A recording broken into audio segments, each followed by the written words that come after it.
Deep into History is independent and proudly listener-supported. Before we begin, I would like to thank my newest patrons who went to patreon.com/deepintohistory and pledged their support. Your support means the world to me and the show, and helps me keep the lights on, if you will. So, Jean-Francois, Lucas, and Kelly, my new historians, I salute you and thank you from the center of my being. This is Deep into History, and I'm your host, Arjun Hundal. Some history shows merely scratch the surface. It's one small step for man. We go a little deeper. I regard myself as a soldier, though a soldier of peace. This is Deep into History.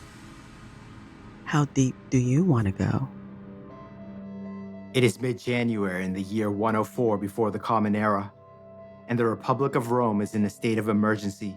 Having just celebrated his triumph over the hated enemy king Jugurtha, the humble home of the newly appointed Consul Gaius Marius is a swarm of activity, with hundreds of messengers, officers, merchants, senators, and foreign envoys constantly coming and going as he struggles to assemble new legions from the depleted cities of Italy and beyond. For just beyond the Alps, the seemingly limitless hordes of the Cimbri and their barbarian allies were assumed to be celebrating their recent victory and conquest of the Roman province of Gallia Narbonensis.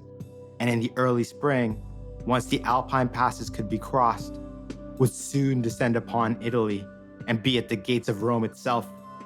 At this moment, the consul has just concluded a meeting with one of the 10 men to survive the catastrophic Battle of Arausio last October, which saw the largest army the Republic had assembled since the time of Hannibal utterly annihilated.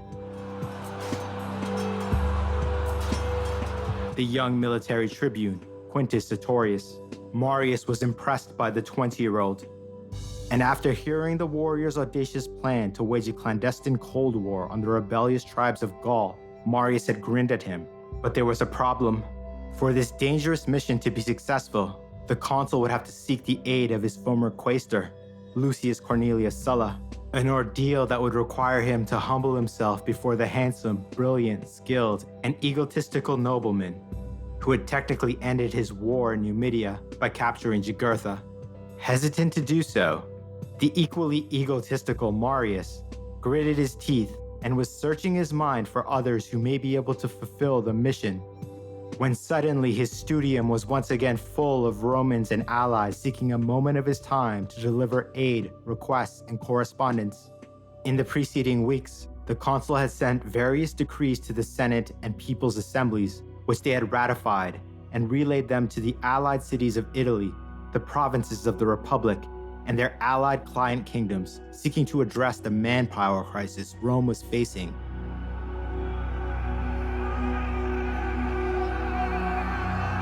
After the series of defeats the northern barbarians had dealt the legions in the last decade, tens, if not hundreds of thousands, the flower of their youth, mortus, Excuse me, Arjun. What does mortus mean? dead. These decrees were the policy changes that were the beginnings required to reform the legions of Rome to meet the coming barbarian onslaught. And while they may seem like mere policy, they broke with centuries of tradition, and much of the nobility resented them. Yet in the face of the current emergency, they were forced to grudgingly relent. One among the many was the decree that henceforth all troops recruited from the allied cities of Italy would serve as full legionaries, heavy infantry, rather than in their traditional role of supplying Rome with troops that fought in their traditional ways, such as light cavalry and infantry, ranged units, and other specialized units that formed the companion alas of each legion. Until the current crisis, it had always been seen as unwise for young men of the allied cities to be able to fight as the Romans did. However, there was just no other way to recruit enough men to fight. The decree went on to state that from now on, all units of each legion's companion ale would come exclusively from the provinces and from the Republic's client kingdoms. Yet when the call went out for auxiliaries across the world, few recruits were available. Marius was perplexed and sent personal correspondence to Roman governors and client kings, seeking an explanation. The answer came in the form of a letter from the client king Nicomedes of Bithynia in Asia Minor, It informed the consul that he had no subjects to spare, quite literally none. For context, recall what we learned about the practice of privatized tax collection that the Republic employed, where private individuals would bid to pay the Republic a set amount as the Republic's taxes from each respective province or territory. Their profit came from anything they could earn beyond that significant sum, which caused these tax farmers to be ultra exploitive of the local population, especially when they discovered that selling people who could not pay their full taxes into slavery was extremely lucrative. The result was that a huge percentage of the population that were of age to serve as auxiliaries to the legions quite simply no longer existed as free men. They had been seized and sold and were now privately owned slaves. King Nicomedes wrote that he had not a single subject to spare, as the young men of his kingdom had been enslaved. Very soon after, similar replies poured in from across the Republic. When Consul Marius learned of the scale of the oppression, he went to the Senate himself and had them narrowly pass a law that no provincial or client kingdom's people could be enslaved for an inability to pay their taxes, and that everyone who had been enslaved due to this should be freed immediately to serve as auxiliaries for the legions that would confront the Cimbri. This law was met with outrage by the elite slave owners who had bought tens of thousands of them to work their vast estates. But given the state of emergency, they could do little to prevent it. The result was that the client kingdoms received much of their population back to serve. But elsewhere within the Republic, particularly provinces closer to Italy, in which the elite already owned most of the land, few came, because in a delaying action, elite senators successfully lobbied to have official commissions to be established to figure out which slaves were victims of the tax farmers. In Sicily, which at this time was the fiefdom of a few dozen rich landowners, who were made ever more wealthy because at this time Sicily was something akin to a breadbasket to Italy, and the vast revenues these crops produced. The news of this social Marian reform sent the slave population of the island to a state of celebration.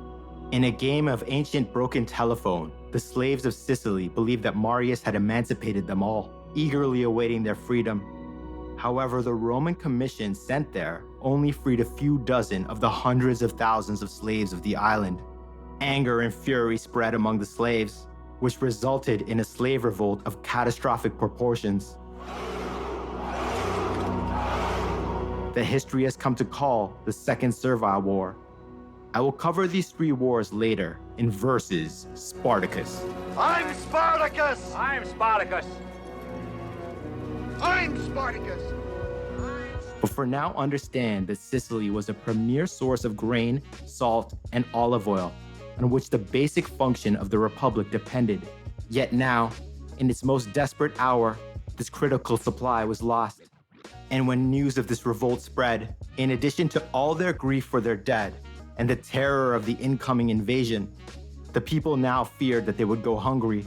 Worse, this meant that the Republic, desperately short on manpower, had to muster new legions to regain control of the critical island.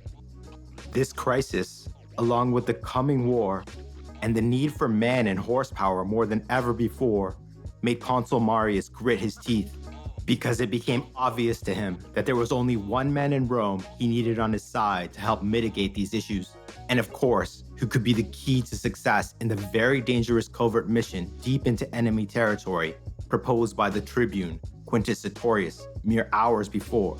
Sulla. He needed Sulla, and as the thought of having to go in person to ask for his former quaestor's help, in effect as a supplicant, was bringing his blood to a boil, and rage was about to fill him, another thought.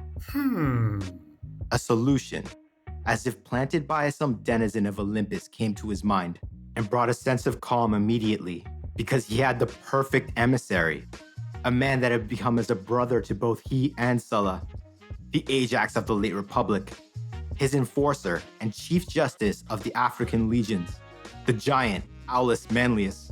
The consul gestured for a messenger and told him to find and bring his former praetor and dear friend to him immediately.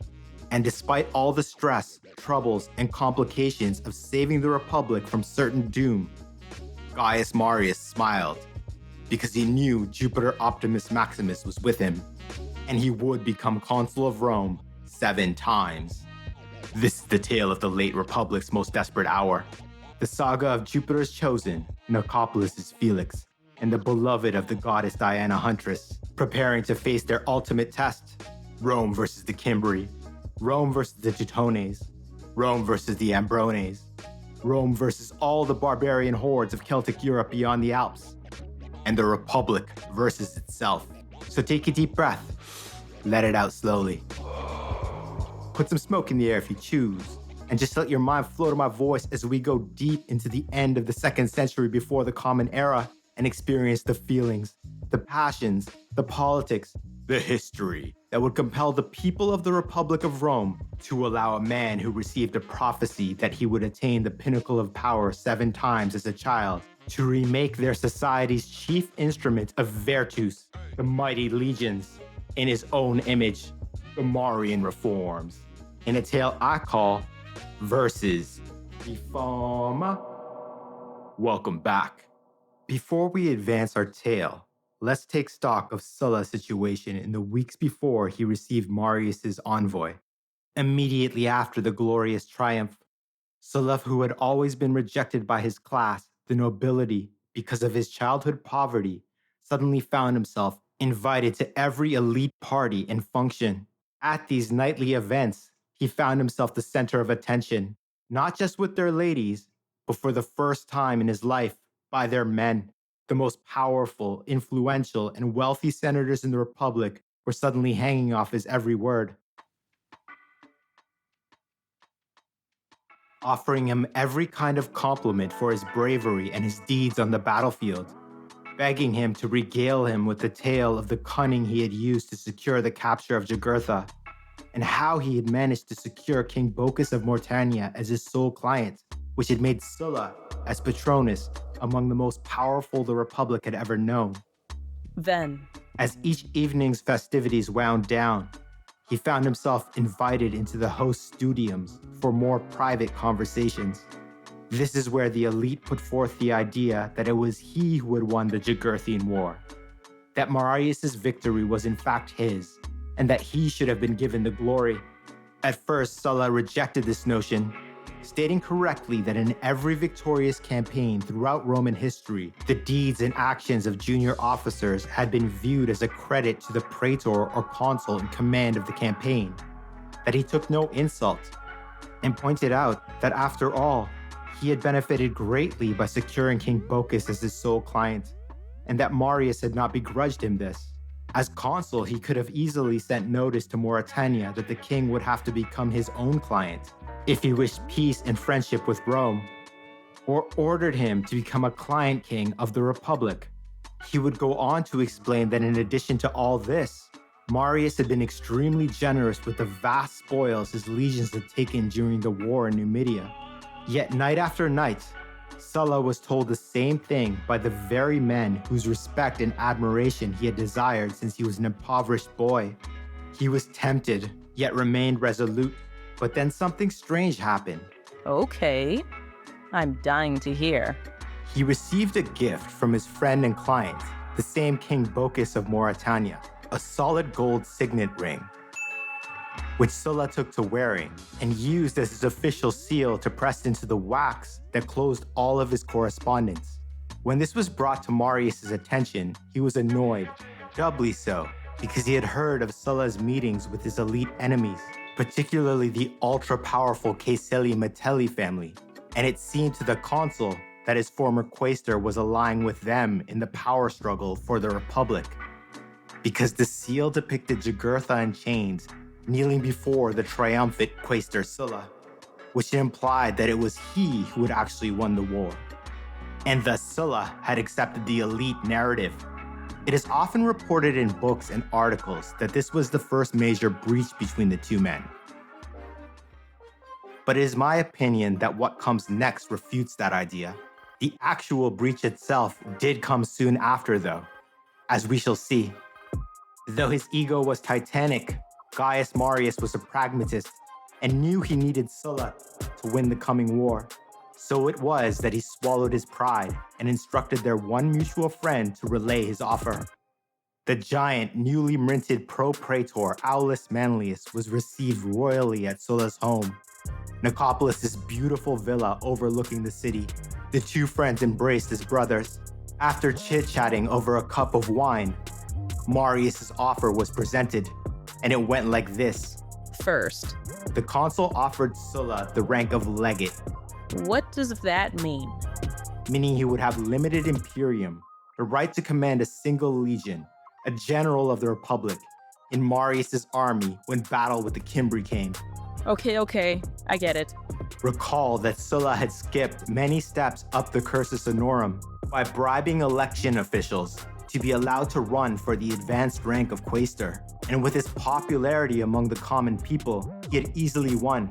All knew this fact, yet many, particularly among the elite, felt that it would be dangerous for Sulla to advance and run to become a praetor, because despite his epic feats on the battlefield, there was doubt about his actual ability to command without the requisite experience. Doubt given credence by the fact that he had been under the command of the exceptional Consul Gaius Marius. Thus, by making Sulla one of his legates for this second and far more dangerous war, Marius would in effect be vouching for his ability before all the Republic, thus opening up the entire cursus honorum to Sulla going forward. For if victorious, the populares would vote for him, and it was suddenly conceivable that he could even become consul in mere years. And though already wealthy, Sulla would receive a legate share from the spoils of the coming war, enough money to finance not only his, but all of his clients' highest political ambitions, giving him the same true power that his elite noble peers wielded and had denied him all of his life. Earned power over the nobility and the possible support of Marius' populares, all while serving the Republic honorably. This was the proverbial carrot. Now, the proverbial stick. Nice one. All this could be his if he first would join his friend Aulus Manlius along with a small escort of a very few warriors and many scouts who would act as messengers to follow Quintus Sertorius on a clandestine mission deep into enemy territory and remain in close contact with while hidden in the wilderness as Sertorius infiltrated the rebellious tribes of Gaul. And when the tribune suggested that a tribe may be open to be swayed to Rome's side, Sulla would once again be Marius' diplomatic envoy, as he had in Numidia, and use his unique diplomatic skill set to win them over or exploit their weaknesses.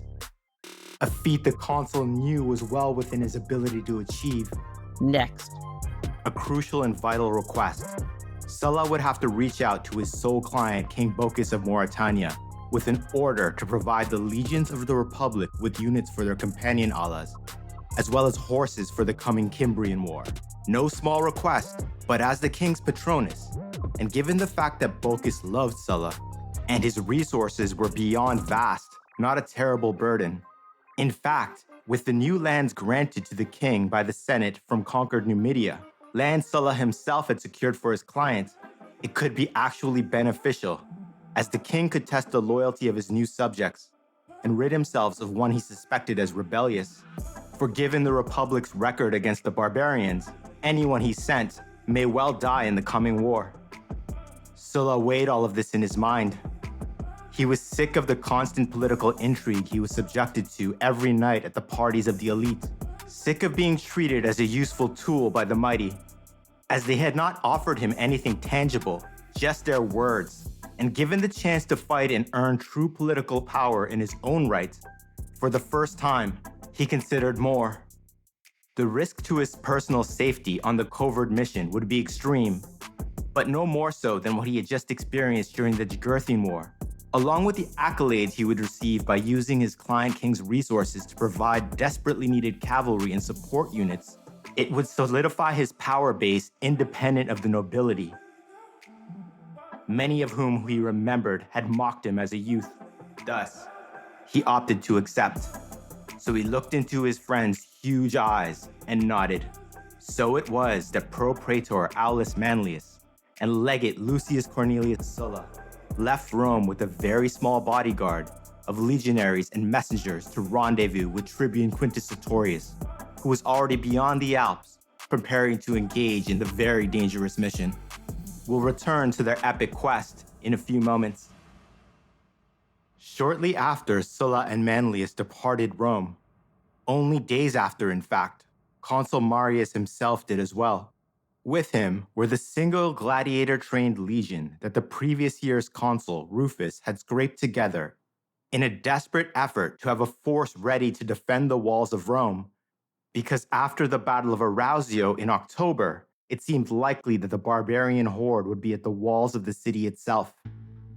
When the Cimbri did not come south and pass through the Alps into Italy immediately, not only did this baffle the Romans and their allies, it had the benefit of buying time. Time enough for Marius to return and call upon his client network to recruit a second legion.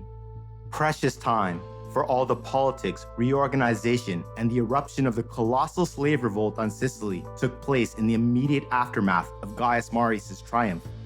So even though there was some relief that the Cimbri had not yet invaded Italy, the state of emergency was real, and the alarm among the people of the Republic was still at a fever pitch. The consul moved with one understrength consular army, meaning 2 legions, without their companion alas, which needed weeks, if not months, to arrive from the far-flung provinces of the Republic across the Mediterranean world. Another 2 full, though as yet untrained legions had been assembled in the countryside and were en route to Rome. But Marius felt confident he could fill out the ranks of his 2 legions, who were already outside the city on the field of the war god, with eager volunteers from the regions of the north, particularly from the Ligurians, who he had established a special relationship with during the Jugurthine War. As for his companion alas, it was still something of a mystery as to what units they would eventually consist of. Without doubt, a huge factor in his decision to take the smaller force was the single legion that had been trained by Lanistas and gladiators, using the same methods that turned these slaves into lethal competitors in the arenas of Rome. Marius observed and studied their methods, and retained their services to continue this type of training on the march north, with the idea being to allow each legionary to learn how to be as individually proficient with the scutum and gladius as possible in single combat, and then train them in fighting as cohesive units on a small scale, then as larger groups, then a battle line, then as a legion, and eventually train them to be able to operate and maneuver on a battlefield as a full consular army. Recall that the Marian Reforms began as political acts, matters of policy, as I mentioned earlier, like his decree as consul that the peoples of Italy, meaning non-citizen allied cities, or socii, would no longer produce specialized troops to form companion alas. Instead, their troops would all serve as heavy infantry in each of Rome's legions, full legionaries. However, at this moment, the allied cities themselves were depleted of manpower. And Marius' decree went a long way to addressing this, suspending what for most of Roman history had been called the Formula Togatorum. What in the world is that? A set of military obligations that each allied town had to adhere to during times of war. Very roughly, all males of military age, meaning 16 or older, were to be available for service whenever called upon, which meant providing each legion with a companion ala of approximately 4,000 light infantry or specialized troops, along with 900 light cavalry. These numbers could be scaled up drastically depending on the level of threat or the number of enemies the legion was expected to face in the coming campaign. For example, at the Battle of Arausio, all alas were at least double in size compared to the legion it accompanied. This system had put a huge burden on their allies and had always allowed Rome itself to have force dominance on the mainland, as only their legionaries were heavy infantry, against whom the light infantry of any potentially rebellious town would stand no chance against on a battlefield if they were to rebel. Marius changed this completely. From that moment on, all auxiliaries would come from the provinces and their foreign allied kings, which still allowed Rome access to a multitude of very specialized support units, such as excellent archers, slingers, light and heavy cavalry, and light infantry. There was some opposition to this decree for giving up the monopoly on the world's finest heavy infantry. But for now, with the emergency and the manpower crisis, they were silenced. But the senators were not silenced about the next decree that they were forced to pass. Marius permanently dropped the minimum property requirement to serve, thus opening up legionary service to poor Romans, or the capitali censi, What is that? literally the head count, I see.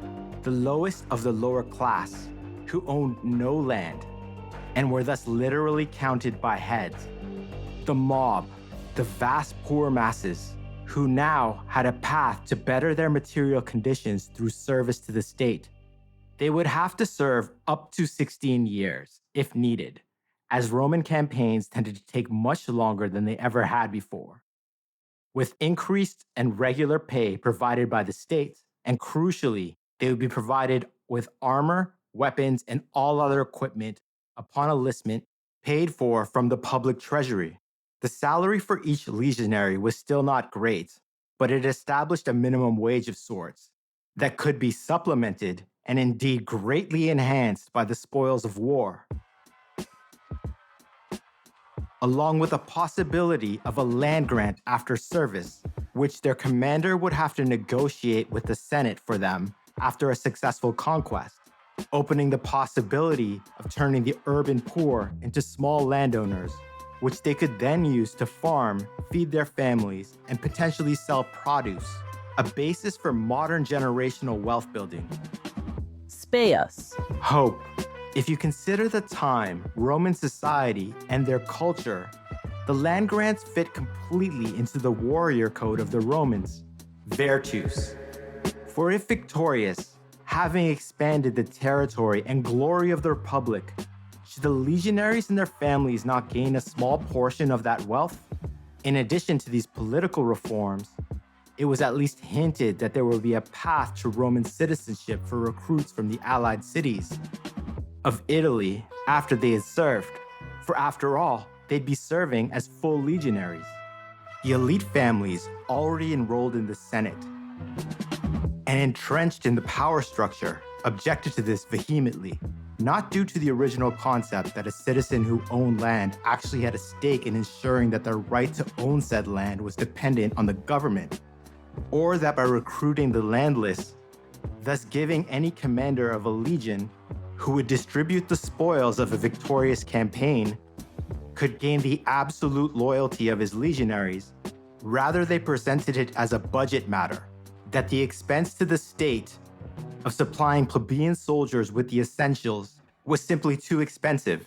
In truth, they cared nothing about the budget, only that the large expense would leave less money in the treasury for them to exploit to their own benefit.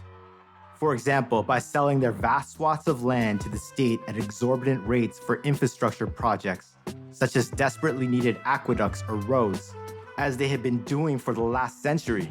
However, Consul Marius used his status among the masses to brush their concerns off and used the popular assemblies to get his ideas turned into state policies, at least for as long as the current emergency lasted.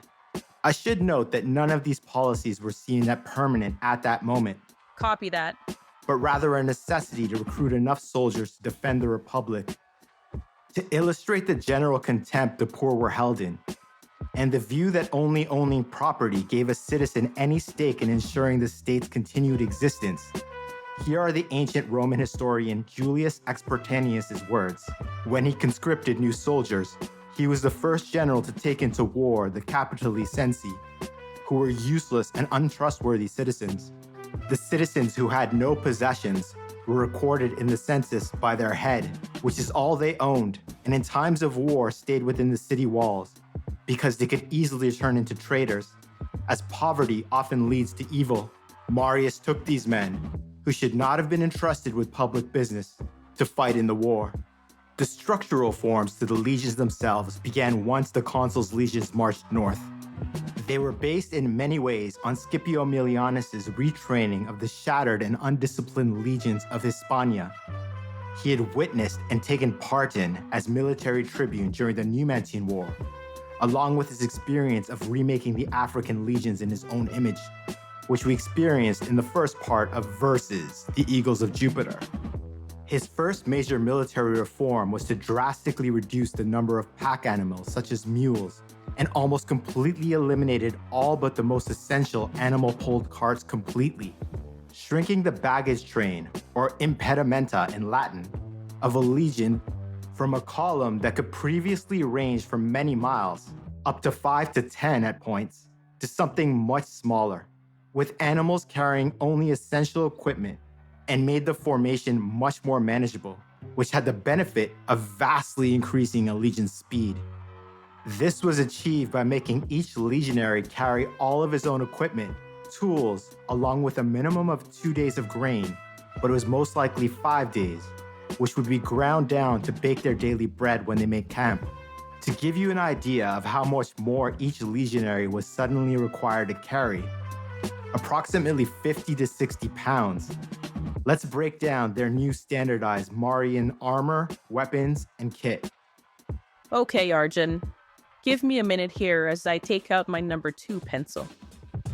Resting on each legionary's shoulder on the march was a multi-pronged forked pole that carried his food, a saw, a basket, a bucket, a hatchet, a leather strap, a chain, a shovel, a sickle, and 2 pickets. These were 2-sided metal spikes driven into wood to enhance camp fortifications, or in an emergency like an ambush, could be pushed into the ground to repel infantry or cavalry charges. On their person, each legionary wore calige, the sandals of the legions. For many of his poor recruits, the first regular and reliable pair of shoes they had ever owned. They wore their armor, which was chainmail, their helmet, a leather belt that held their gladius, and pugio, their dagger, along with their shield, the scutum, and 2 pilum. Speaking of which, Marius also made a critical change to the 2 pilum, the throwing spears that each legionary carried, and would launch at an approaching enemy line at approximately 20 and again at 10 yards away.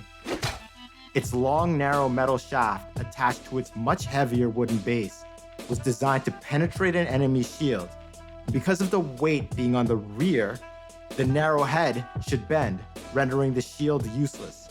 However, over the course of his very long career, Marius himself had witnessed many occasions where the metal would not bend, and thus the pilum could be removed and often be thrown back at the legions. He changed this forever. The metal haft was attached to the weighted wood by 2 iron nails or pegs. Marius ordered that the lower or bottom peg would now be made of soft wood. This innovation would prove to increase the effectiveness of the Roman pilum by an order of magnitude.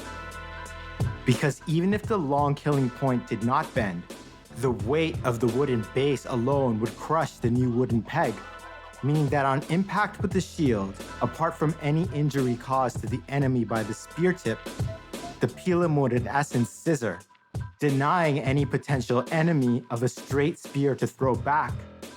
For now, once embedded in the shield, a pilum would become an L shape, almost guaranteeing any shield would be useless because it would become impossible to wield and would have to be dropped, or as he had witnessed himself too many times to count, an enemy line often raised and overlapped their shields for extra potential.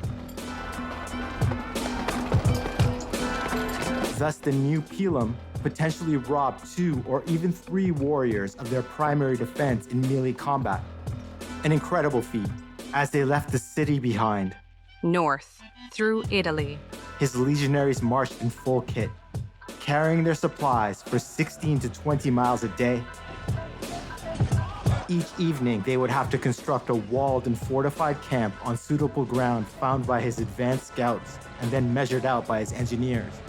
At the crack of dawn, his men would go through the gladiator-style training drills and then have to assemble into their legions and practice maneuvering as large units of his army to the sounds of trumpets and horns, deafening as they were designed to be loud enough to be heard above the cacophony of battle.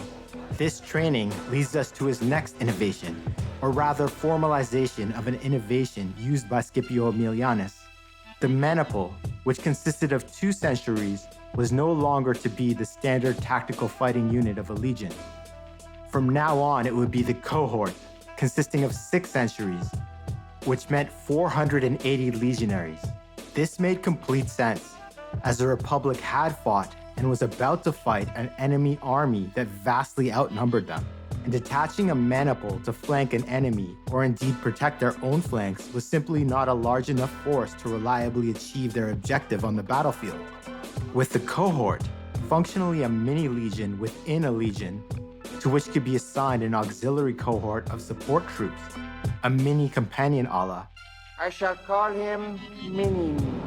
allowed each legion to potentially become 10 separate armies when ordered to. For example, to secure a favorable position such as a hilltop, I have the high ground. fight a relief force coming to aid an enemy, or even occupy a town.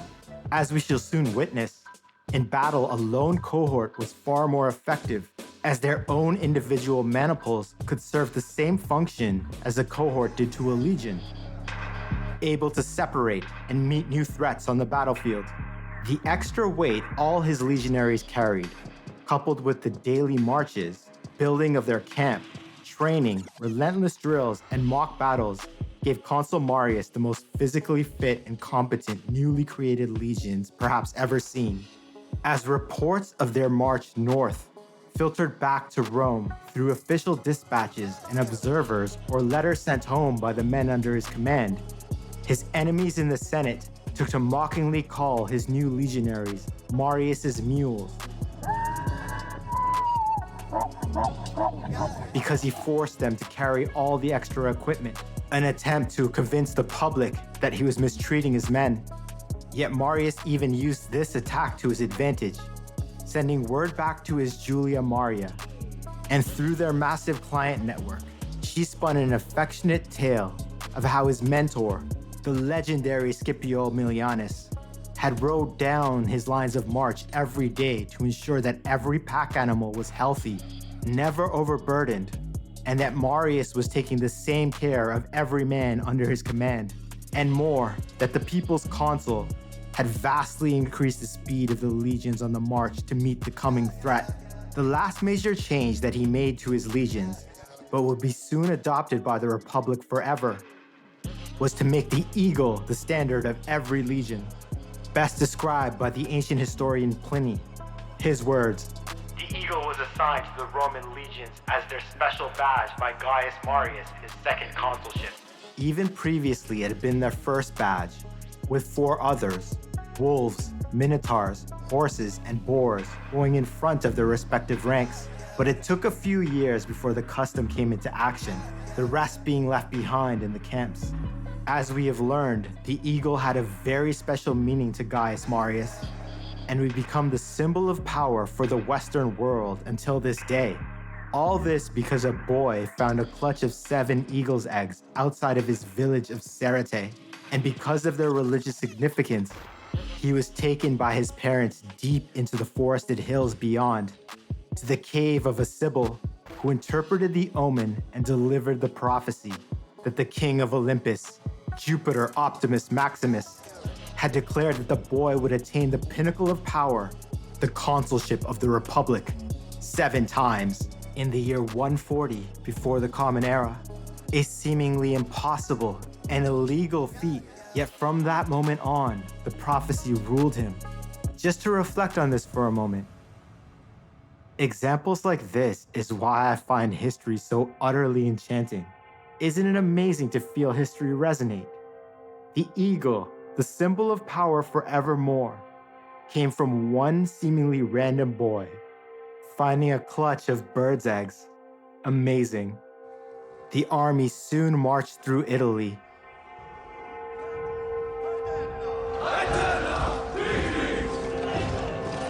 And crossed the Alps and entered enemy territory, the lost province of Transalpine Gaul, and the consul's 2 legions of his new heavy infantry, with no companion alas, readied themselves to face the limitless barbarian hordes. Yet the Cimbri did not come, nor did the Teutones, the Ambrones, the Tigrini or Toygeni, nor even the rebellious tribes of the now lost province in which they stood. There were no ambushes, traps, or lixi slain in the wilderness while foraging. Instead, the former province was eerily silent. In fact, Marius's long-range scouts reported no movement against them from any tribe in Greater Gaul, and no sight, sound, or even rumor of the Germanic tribes he had been made consul to defeat. Nothing. For all intents and purposes, the Cimbri had vanished, as if they had just been a collective societal nightmare, a mystery which baffled the Romans at the time. Yet Consul Marius knew they would come, and remained relentless in training his legions until they took up a favorable position near the ancient Greek settlement of Marsilia, modern Marseille, the allied port city, whose population threw open their gates and celebrated the return of the Romans. Their leaders met with Marius and declared that they had not rebelled or forsaken their alliance with the Republic, and had only sealed their city off to protect themselves from the rebellious tribes of Gaul. Marius informed him that his stay would be brief, and that his legions would make camp outside of their walls only until he had scouted the surrounding countryside and found the ideal location to confront the Cimbric hordes. He declared that Marsilia would have the protection of the legions of the Republic, and for the population of the city to prepare to receive a massive flow of income from offloading ships that would bring supplies for his army from Italy.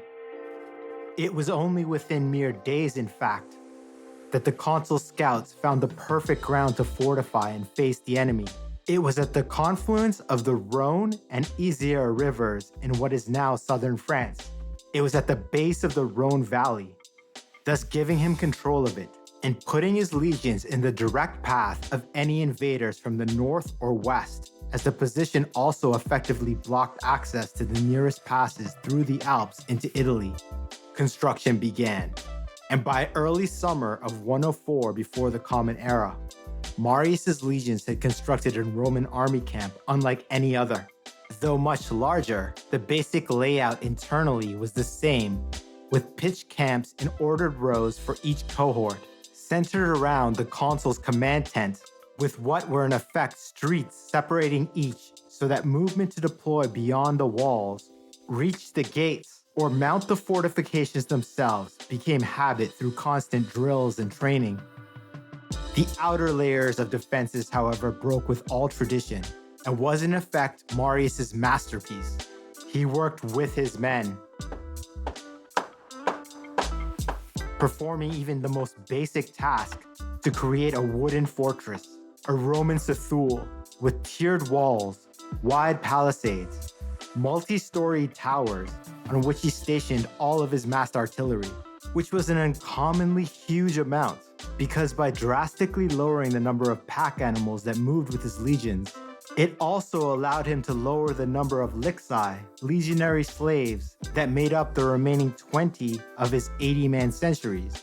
With less pack animals, he had need of less lixi to lead and care for them, freeing at least 10 of these spots to fill them with specialist legionary engineers who he drilled to wield Roman war and siege engines to devastating effect. The stone towers of his fortress were packed with Roman scorpions, catapult, and ballista on each level. The 2 to 5 man teams of artillerymen, through constant drilling and practice with the same men on the same weapons, soon became the most accurate and able to reload, increasing the rate of fire so that it had never been seen before in the long history of the Republic. Due to the fact that the ground on which the fortress was built was surrounded on all but one side by the 2 fast-flowing rivers, impossible to ford meant that the enemy could only attack from one direction, which allowed Marius to focus on fortifying the primary, most likely northern wall, with all the rest being relatively lightly defended, but with many gates to allow his legions to march around and deploy in front of the camp. It also allowed the side gates to be larger to allow for resupply. As soon as auxiliary units for his companion alas began to arrive from across the vast republic and distant client kingdoms, Marius set to training and integrating them into their respective legions. It appears that the vast majority were ranged units, mostly Greek and Anatolian archers, slingers from the islands, and ranged light spearmen. The rest seem to have come almost exclusively from Africa, because fulfilling his duty to his patronus, Lucius Cornelius Sulla, King Bocchus sent cavalry of every type, from heavy, scouts, and the most feared light cavalry of the ancient world, Numidian, whose peerless horsemanship allowed them to run circles around and decimate their enemies with their throwing spears.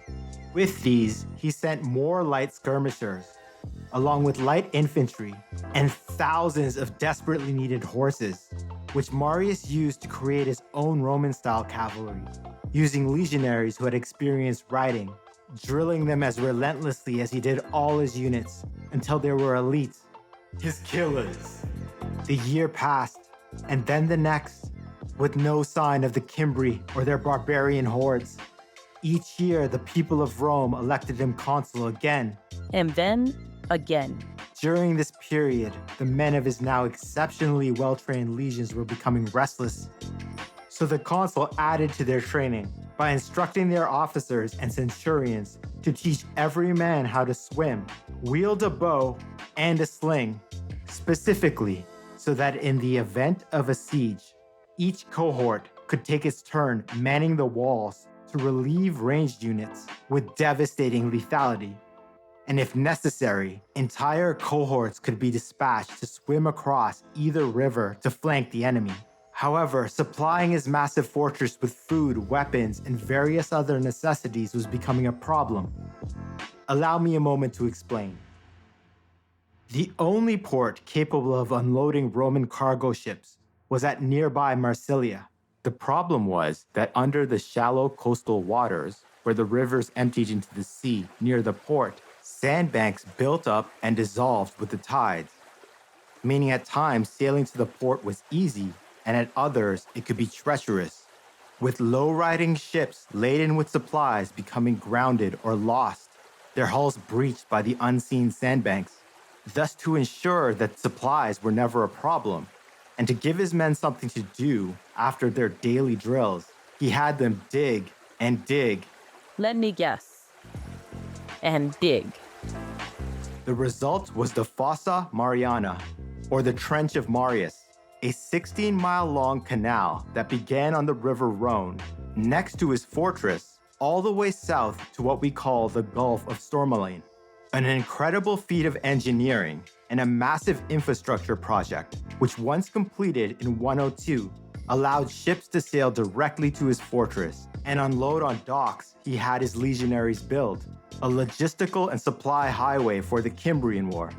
The leaders of Marsilia were livid because of the sudden loss of income from unloading and transporting the supplies the Romans desperately needed. They came to Marius to lodge their complaints, to which the consul answered that once the enemy was defeated, he would gift his trench to the city, and they could charge merchant ships a toll for every passage.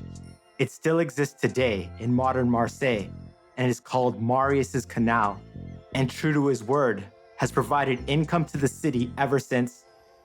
Now, before we move our tale forward, you may be asking yourself what happened to the beloved of goddess Diana Huntress, the tribune Quintus Sertorius, or Nicopolis' Felix, legate Lucius Cornelius Sulla, or what about the giant of the late Republic, Propraetor Aulus Manlius? Wasn't there a secret mission that Consul Marius was depending on the trio to complete to facilitate his victory over the limitless hordes of the Cimbri? Shouldn't I be telling you about the most epic covert mission in all of ancient history? I'm not gonna lie. I was thinking about that. Just and right questions, and you know I wouldn't leave you hanging.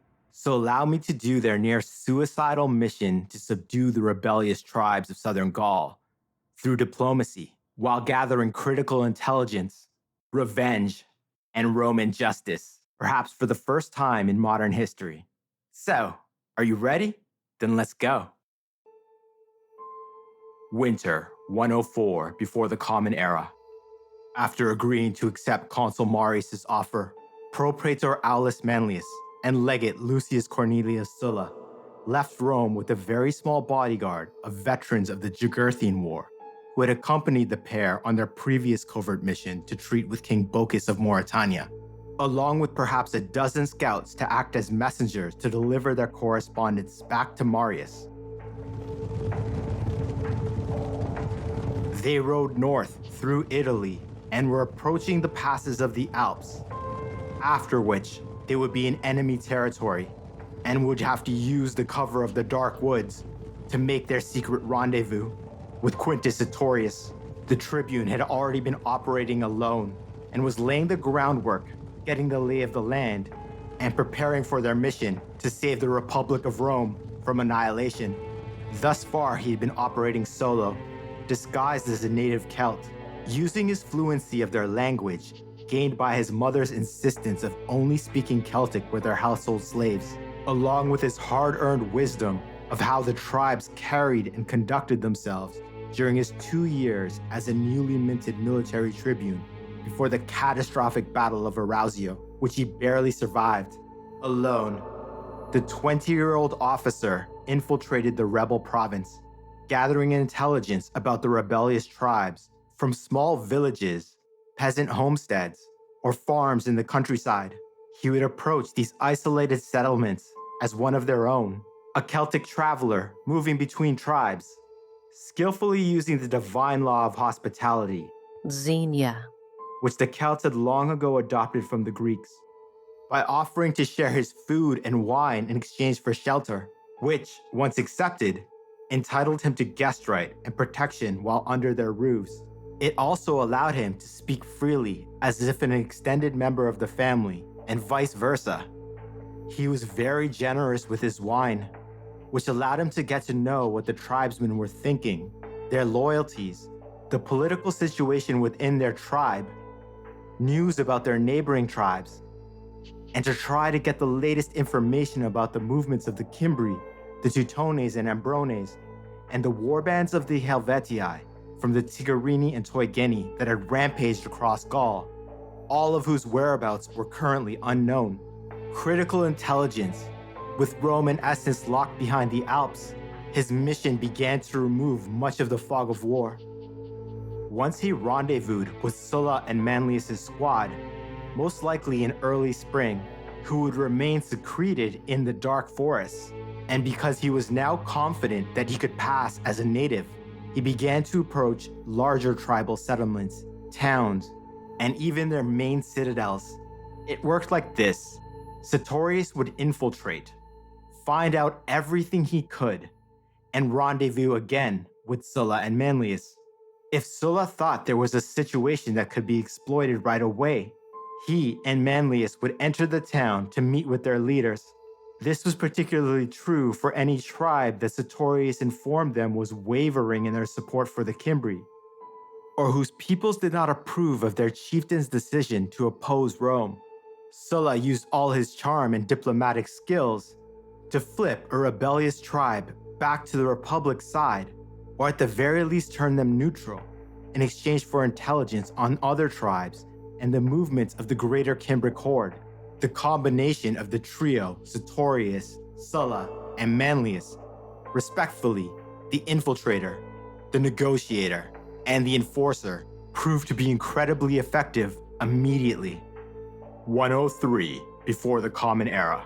In order to remain concealed in the wilderness, not arouse the suspicion of any Gauls who spotted them, and be able to follow Sertorius into towns, every member of the covert mission had gone native.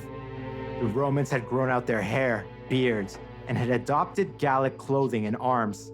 The details are few, but we do know that the trio won back at least the allegiance or guaranteed neutrality of nearly every tribe in what was, until the Battle of Arausio, the Roman province of Gallia Narbonensis.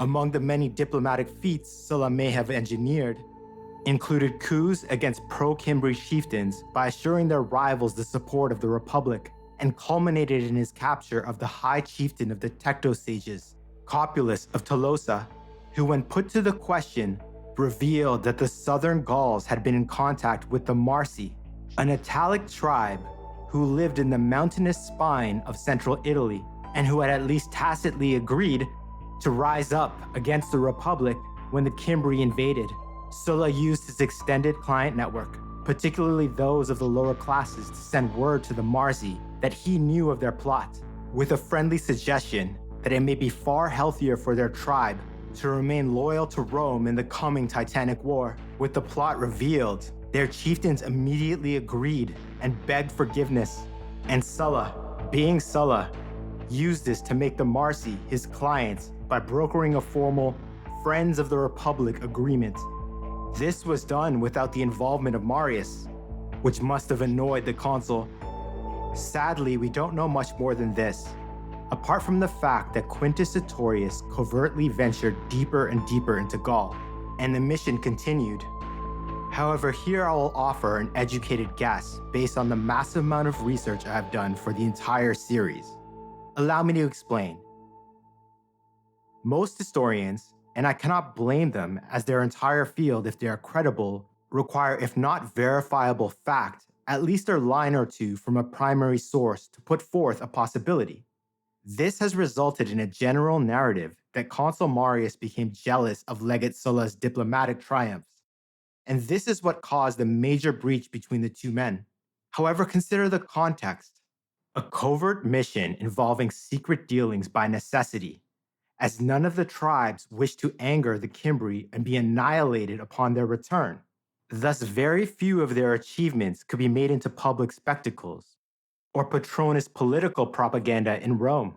Couple this with the fact that it is during this period, circa 103 before the Common Era, that Aulus Manlius, the Ajax of the late Republic, disappears from history. The one person who was as a brother to both men. Then consider Sulla's eternal hatred for Quintus Sertorius forevermore, a saga that I will convey to you in exquisite detail in the future. That began at the same time, gives me the impression at least, that their rivalry was based on something far more personal than basic jealousy. Again, I must stress, this is just an educated guess on my part alone. I suggest that Sulla and Manlius approached a Gallic tribe at the suggestion of Sertorius, as they had dozens of times before. But this time, the tribe turned out not to be open to negotiation, resulting in some kind of skirmish or ambush where Manlius was killed, allowing Sulla to barely escape with his life. In the context of all the political intrigue, Sulla was already at least slightly suspicious of the motivations of Marius. Sickened by the death of his friend, consumed by grief, it may have seemed like a setup, an intentional ambush orchestrated by Sertorius, Marius's man, to kill him, because immediately after, Sulla resigned his high position as legate and took the junior rank of military tribune to serve in the legions of the other consul of Rome. I will, of course, expand on this very soon, but to me it makes more sense than the notion that Sulla blamed Marius for not giving him enough credit for his secret mission. It's a more human response given the circumstances, if you will. A violent end to a dear friend who was the last link between the two titanic egos. This all must have happened relatively late in the year, as Sulla returned to Rome just in time to run in the election for military tribune. After holding the ranks of quaestor and very recently legate, his animosity towards Marius and Sertorius becomes clear. For him, in essence, to win election to the lowest, the first rank up the cursus honorum, and then immediately begin to publicly declare that Marius had not recognized his achievements or that of his other officers, which led to this victory in the Jugurthine War, broadcasting to all that he had now picked a side. In effect, it was now Marius versus Sulla. 102 before the Common Era. Sertorius continued his mission more or less alone, with a few scouts to relay his messages back to the consul. He seems to have been moving west, far beyond the Roman province of Gallia Narbonensis, across southern coastal Gaul, into the area near the Pyrenees Mountains that separates modern France from Spain. Robbed of Sulla's elite diplomatic skills, he appears to have been acting as a spy and infiltrator, gathering as much intelligence as he could. And early in the year, he discovered earth-shattering news. the Cimbri had returned. After an apparent bloody wandering into and through Hispania, and even now, the Teutones and Ambrones were marching to rendezvous with them after an equally bloody wandering through the north of Gaul. Sertorius himself made his way back to Marius' fortress and reported the news, and the consul knew battle was imminent. At least it might have gone like that. Consul Marius' new Roman army, designed, reimagined, and remade in his own image, consisted of 2 full legions of heavy infantry and 2 double-strength companion alas, made up of light and heavy cavalry, a massive variety of every ranged unit possible, elite scouts, always a weak point for the legions of the Republic, a large contingent of dedicated heavy artillery, Marius and his bodyguard himself, and then, of course, his secret weapon, Martha. Recall the Syrian prophet, who on her journey to Rome to aid the Republic in its most desperate hour, had become something of a patrona to all the seers, diviners, and sibyls of much of the Roman world.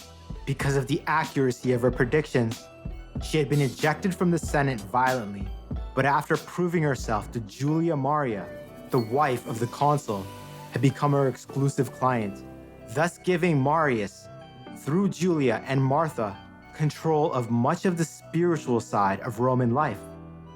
As Martha's influence was tremendous, and other fortune tellers would base their predictions off of hers, which were regularly dispatched to them in letters. From the moment the army left Rome, and during the long years of relentless drilling, training, and fortifying their position, it was Martha's sacrifices to the gods and interpreting the omens to discover their will in the forum in the fortress next to Marius' command tent that kept the legionaries in good spirits, and her correspondence to her network of seers across the Republic kept the spiritual citizens calm and sure that victory was certain, preventing them from panicking. And then, of course, there were her 2 vultures, the carrion-eating birds that had always been seen as a sign of imminent defeat, yet Martha turned them into an omen of victory. In place of my own thoughts, let's hear what the ancient historian Plutarch had to say about her. His words. Marius was delighted to hear of such expressions and tried to calm the soldiers down by telling them that he did not distrust them, but in consequence of certain oracles was awaiting for a fit time and place for his victory. And indeed, he used to carry about ceremoniously in a litter a certain Syrian woman named Martha, who was said to have the gift of prophecy, and he would make sacrifices at her bidding. She had previously been rejected by the Senate when she wished to appear before them with reference to these matters and predict future outcomes. Then she got an audience of the woman and gave them proofs of her skill, and particularly the wife of Marius, at whose feet she sat when some gladiators were fighting, and successfully foretold which one was going to be victorious. In consequence of this, she was sent to Marius by his wife, and was admired by him. As a general thing, she was carried along with the army in a litter, but she attended the sacrifices clothed in a double purple robe that was fastened with a clasp, and carrying a spear that was wreathed with fillets and chaplets. Such a performance as this caused many to doubt whether Marius, in exhibiting the woman, really believed in her or was pretending to do so, and merely acted a part with her. The affair of the vultures, however, which Alexander of Myndus relates, is certainly wonderful. 2 vultures were always seen hovering about the armies of Marius before their battles, and accompanied them on their journeys, being recognized by bronze rings on their necks, for soldiers had caught them and put these rings on and then let them go again. And after this, on recognizing the birds, the soldiers greeted them, and they were glad to see them when they set out upon a march, feeling sure that in such cases that they would be successful, and the vultures were there to feast on the flesh of their dead enemies. Many other signs also appeared, most of which were of the ordinary kind, but from Emiria and Tudor, cities of Italy, It was reported that at night there had been seen in the heavens flaming spears and shields which at first moved in different directions and then clashed together, assuming the formations and movements of men in battle. And finally some would give way, while others pressed on in pursuit, and all streamed away to the west. Moreover, about at this time, Bactuses, the priest of the Great Mother, came from Pessinus, announcing that the goddess had declared to him from her shrine that the Romans were going to be victorious and triumphant in the war. So ends Plutarch's account. Know that all of these signs were orchestrated by Martha and her patrona, Julia Maria, thus controlling the mood of the masses of the Republic and redoubling their support for her husband, Gaius Marius. That's brilliant. Inside the fortress in southern Gaul, the army, approaching 40,000, controlled the most direct path into Italy and Rome beyond. Alexander had his companions, Pyrrhus of Epirus had his wind, and Marius himself had his killers in Numidia. Elite bodyguard units as capable in battle as their leaders. However, this time, the consul had an entire army as lethal in combat as he was himself. And as the first element of the massive barbarian horde emerged from the woods in the far distance beyond the walls of his fortress, and soon filled the entire Rhone valley, their numbers seeming limitless, the consul was watching upon the highest pedestal of his highest tower. He gave an order, and a trumpet was blown.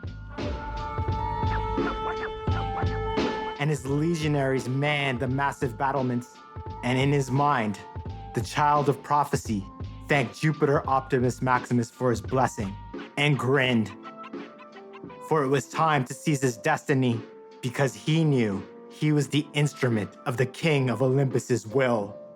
Prepare to experience the Cimbrian War. Thank you for listening to Deep into History. I hope you enjoyed Versus Reforma. So I can continue to deliver you the most epic historical content, please go to patreon.com/deepintohistory and pledge your support today. That's patreon.com/deep-into-history. And tell everyone you know about the show. Also leave a review wherever you listen. It really helps others discover this experience we share. And please, please tell everyone you know about the show. Deep into History is produced by the one and only York Campbell of Poetic Earthling Studios. And the introduction is performed by Shante from CTA Marketing. And as always, my dear friend, take care of yourself. I truly look forward to the next time we go deep into history by your lore master, Arjun.